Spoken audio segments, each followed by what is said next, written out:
इंदौर से बड़ी खबर। चिटफंड की धोखाधड़ी कर जान से मारने की दी धमकी। आपको बता दें कि खबर इंदौर से आ रही है। इंदौर कलेक्टर जन सुनवाई में चिटफंड की धोखाधड़ी करने राशि हड़पने का एक मामला कलेक्टर आशीष सिंह के सामने आया।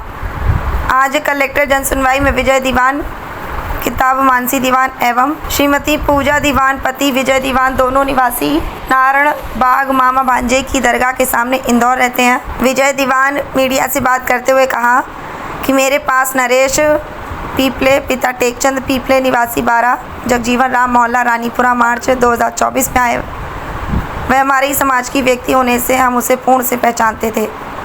उसने बताया कि वह एक मासिक फंड शुरू कर रहा है जिससे वेली सिस्टम होता है। जो फंड उठाता है उससे मिली राशि सभी सदस्यों ने बांटी जाती है। इससे आप लोगों को बहुत ज़्यादा फ़ायदा होगा क्योंकि ये हमारे समाज व्यक्ति तथा हम उसे पूर्व से जानते थे, इसलिए उसने उसकी बातों पर विश्वास किया। फंड में 2 हिस्सों के सदस्य बन गए। उसके बाद हमसे 25 लाख रुपए लिए और मुझे अभी तक वापस नहीं किए। मैं पैसा मांगता हूँ तो मुझे से अभद्र व्यवहार जान से मारने की धमकी मिलती है। मैंने थाने में रिपोर्ट दर्ज सेंट्रल कोतवाली में कराई। हमारे जैसे और भी लोग हैं जिनके वे पैसे वापस नहीं कर रहा। माननीय मुख्यमंत्री डॉक्टर मोहन यादव, माननीय कलेक्टर श्री आशीष सिंह, शासन प्रशासन से न्याय मदद की गुहार लगाई है। एक्सप्रेस जनसेवा न्यूज़ एवं राघव दर्पण समाचार पत्र इंदौर से योगेश दुबे की रिपोर्ट, एडिटिंग कुमकुम रावत। ये चिट फंड का मामला है। नरेश पीपले नामक व्यक्ति है जिसने रानीपुरा में हम सब व्यापारियों को फंड के लिए प्रलोभन दिया था कि मैं पैसा इसमें सबको बढ़ा करके दूंगा, और सभी व्यापारियों ने इसका सहयोग किया और सभी व्यापारियों ने इसके साथ में फंड में सम्मिलित होकर के और फंड लगाए। इसने सभी का पैसा एकत्रित किया और किसी को पैसा नहीं दे रहा है। किसी के 40 लाख है, किसी के 50 लाख, किसी के मैंने खुद ने 25 लाख रुपए दिए हैं इसको। और जबकि मेरे पास में पैसा देने को नहीं हो पा रहा था तो इसने सुरेश सूर्यवंशी नाम के व्यक्ति से मुझे 2 लाख रुपए 10% पे उधार दिलवाए, और जिसका मैं अभी भी ब्याज दे रहा हूँ। और उसके मेरे पास में उसके 2 चेक हैं जो हमेशा वो कहता है कि चेक मैं नरेश पीपले को दे दूंगा जो तुम्हारा मिसयूज़ करेगा। तो मुझे प्रशासन से आज मैंने कलेक्टर साहब को भी आवेदन दिया है और कहा है कि प्रशासन इसका न्याय करे, और कलेक्टर साहब को यही बताया, कलेक्टर साहब से गुहार लगाई है कि भाई मेरा जल्द से जल्द इसकी सुनवाई हो। और भैया भी आए हैं, भैया ने भी आज आवेदन दिया है।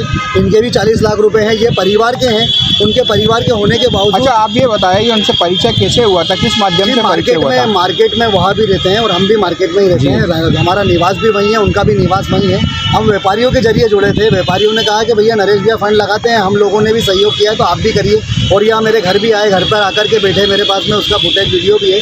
इन्होंने कहा कि भैया ऐसा ऐसा है, मुझे प्रलोभन दिया, भैया को भी दिया। और उदयपुर से जो आज भैया आए थे अभी, हरीश राजोजा जी, उनको भी फंड का उन्होंने आवेदन के लिए वो करा है कि भैया ऐसा ऐसा रिक्वेस्ट की थी कि फंड में मेरे साथ में सहयोग करें। उन्होंने भी यही करा और उनके साथ भी यही धोखाधड़ी करी है। और जो भी लोग इनके खिलाफ जाते हैं तो इनके ऊपर कई प्रकरण दर्ज हैं जो सेंट्रल कोतवाली थाने पे हमने करवाए, अन्नपूर्णा थाने पे भी हमने इसकी शिकायत की है।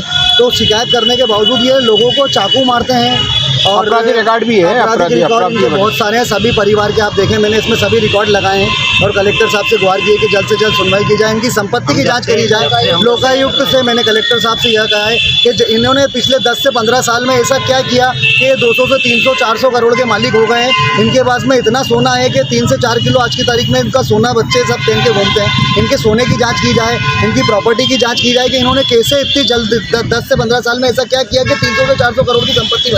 इनके पास में 40 गाड़ियां हैं। आज प्रेस क्लब में आप जाकर के देखिए, प्रेस क्लब में 40 गाड़ियां खड़ी होती है इनकी। ऐसी कोई कंपनी नहीं होगी जिसकी इनके पास में गाड़ी नहीं होती। ये हर साल अखाड़े के बाद में, अखाड़े का जिनके पास में वो होता है, अखाड़ा जैसे ही खत्म होता है उसके बाद एक गाड़ी उठा लेते हैं। इनके पास में 30 से 40 गाड़ियां हैं। मेरा भी ज्वेलरी का व्यापार है। मैं भी रानीपुरा में श्रीराज ज्वेलर्स के नाम से मेरी ज्वेलरी की दुकान है, आर्टिफिशियल ज्वेलरी की। मैं भी व्यापार करता हूँ। नरेश पीपले भी कशिश ज्वेलर्स के नाम से ज्वेलरी का काम और चूड़ी का काम करता है, और इसने इसी प्रकार से सभी व्यापारियों को लालच दिया। आप ये बताइए कि जो व्यक्ति है वो कोई किस तरीके से आप पे दादागिरी है, बाहुबली जैसा कुछ धमकी देता है? सभी को धमकी दी है। मेरी मिसेज के साथ तो इनके साथ में मारपीट भी की है। उसकी भी थाना सेंटर कोतवाली पर 28 दिसंबर 2024 की FIR हुई है। FIR का भी चल रहा है। मेरे रिपोर्ट होने के बाद में अगले दिन सुनवाई नहीं हुई आपकी? उसकी सुनवाई अभी तक नहीं हुई। इनकी माँ ब्लाउज फाड़ कर चली गई थी अगले दिन, मतलब 18 तारीख को मेरी मिसेज की रिपोर्ट हुई है तो 19 तारीख को इन्होंने जाकर के झूठी रिपोर्ट लिखवाई कि विजय दीवान ने मेरी माँ का ब्लाउज फाड़ दिया। और उसमें नरेश पिपले की और निशा पिपले दोनों की गवाही है। और वहाँ मेडिकल कराने भी नहीं गई, बोले मुझे मेडिकल नहीं कराना, बोले मैं स्वेच्छा से मेडिकल नहीं कराना चाहती हूँ। इस प्रकार से झूठा मुझे उसमें केस में फंसाया और मेरे नाम की झूठी की रिपोर्ट लिखाई। एक व्यापारी और भी था जिसके खिलाफ इसकी मिसेस कपड़े फाड़ के गई थी। ये इस प्रकार से कृत्य कर रहे हैं ताकि हमें पैसा नहीं देना पड़े और कोई व्यापारी इनके खिलाफ ना जाए। आपका परिचय बता दीजिए। मैं श्रीराज ज्वेलर्स से विजय दीवान, रानीपुरा, इंदौर। 3 लोगों ने किया है। सर मैं एक महिला हूँ और मेरी पूजा बेंगल्स के नाम से मेरी भी शॉप है जी। और ये नरेश पिपले ने मुझे और मेरे हस्बैंड को यही झांसे में लिया कि आप लोग इसमें फंड में नाम लिखवाओ, इसमें इन्वेस्ट करो, इसका दुगना पैसा हम लोग आपको करके देंगे 10 महीने में। इस टाइप में उसने मुझे और मेरे हस्बैंड को झांसे में लिया और हम इसकी बातों में आ गए और हमने इसके पास में पैसा इन्वेस्ट कर दिया। करीब 25 लाख रुपये हमने इसके पास में जमा किया। अब जब भी हम इससे पैसे की मांग करते हैं या बात करने का बोलते हैं कि पैसे का निराकरण कर दो या हमारा पैसे का निपटारा कर दो, हमें भी पैसे की ज़रूरत है, व्यापार करने में दिक्कतें आ रही, मेरे भी बच्चे हैं, मुझे भी ज़रूरत है पैसों की।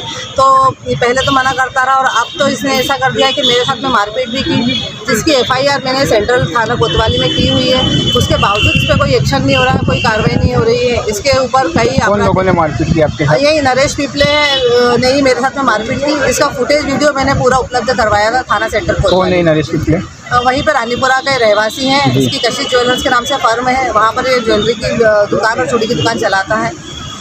आपका नाम? मेरा नाम पूजा दीवान, पति विजय दीवान, रहवासी रानीपुरा। जी नरेश पिपले जो है मेरे मामा के लड़के हैं जी। जवाहर मार्ग में मेरी दुकान थी 50 साल पुरानी। मैंने दुकान सेल करी थी 51 लाख रुपए में। तो ये आया था मेरे पास, इनने ये दुकान ली थी रानीपुरा में, काशवती की दुकान है इनकी। 2 करोड़ 35 लाख की दुकान ली थी इनने। तो इन्होंने 55 लाख का बताया कि कम पड़ रहे हैं, वीरू भैया मेरी बहुत इज्जत करता है वो नरेश बिट्टू। तो उन्होंने बोला भैया मेरे को ये 6 महीने के लिए दे दो, मैं आपको 6 महीने बाद दे दूँगा। उन्होंने मेरे को 500 रुपये के स्टाम्प पे लिखा पड़ी करके, तो वो 4-5 चेक दिए मेरे पूरे। और अब मैं मांगने आता हूँ तो बोलता भैया दादागिरी करते हैं। हाँ, दादागिरी नहीं, बस बोलता है कि भी आएंगे जब दूँगा, आएंगे जब दूँगा। अब मेरी भी 2 लड़की हैं, एक M.Com कर रही है, एक B.Tech पढ़ रही है। मैं आप प्रशासन से क्या मांग करते हैं? बताना चाहता हूँ जो मेरे पास सबूत है, है जो मेरे पास चेक है, जो लिखा पड़ी उसके आधार पर मेरा निर्णय कर रहे हैं। आपका परिचय? वीर सिंह अहिरवार।